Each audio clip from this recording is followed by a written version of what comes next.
ប្លង់ខាងក្រោយខ្ញុំកន្លែងថ្មនេះឲ្យបងប្អូនមើល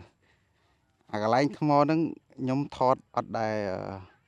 ត្រូវចិត្តខ្លួនឯងទេថតខ្លួនឯងអត់ត្រូវចិត្តខ្លួនឯងទៀតពិសេសខ្ញុំប្រើឡេន24ចិត្តខ្ញុំថតពេលណាគឺខ្ញុំអត់ត្រូវចិត្តសោះឥឡូវនេះឡេន70 108ឥឡូវខ្ញុំដូរដាក់24ចិត្ត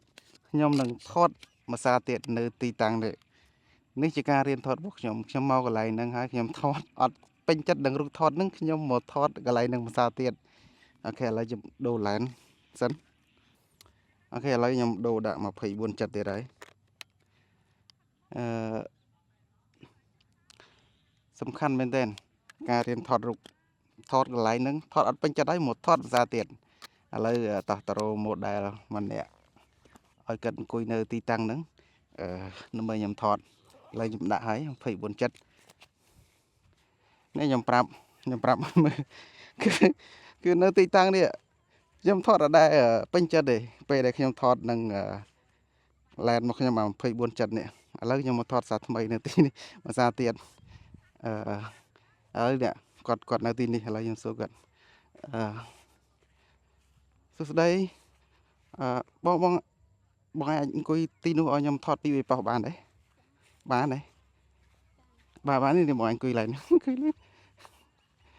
ដោយសារខ្ញុំមករៀនថតហើយខ្ញុំថតឡើងនឹងអត់ត្រូវចិត្តសោះហ្នឹងតែខ្ញុំមកថតភាសាទៀតអូខេឥឡូវខ្ញុំនឹង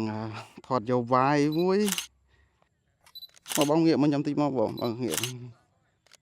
បងអរគុណច្រើនខ្ញុំបានរូប2 3ហើយទី1គឺខ្ញុំចង់ថតប្លង់វាយហើយទី2ខ្ញុំចង់ស៊ូមឡេនឲ្យអស់មកបងហេតុអីបានខ្ញុំអត់សប្បាយចិត្តនឹងប្លង់នេះដែលពេលខ្ញុំថតទេ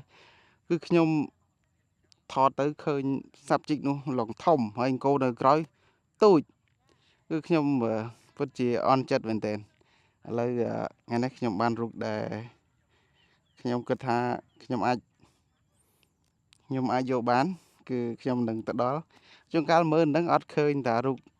ស្អាតប្រហែលទេពេលទៅដល់ផ្ទះទើបដឹងថារូបនឹងស្អាតកម្រិតណាអូខេនេះជាការរៀនថតមកថតអត់ត្រូវមកទៀតថតអាកន្លែងដែលហ្នឹង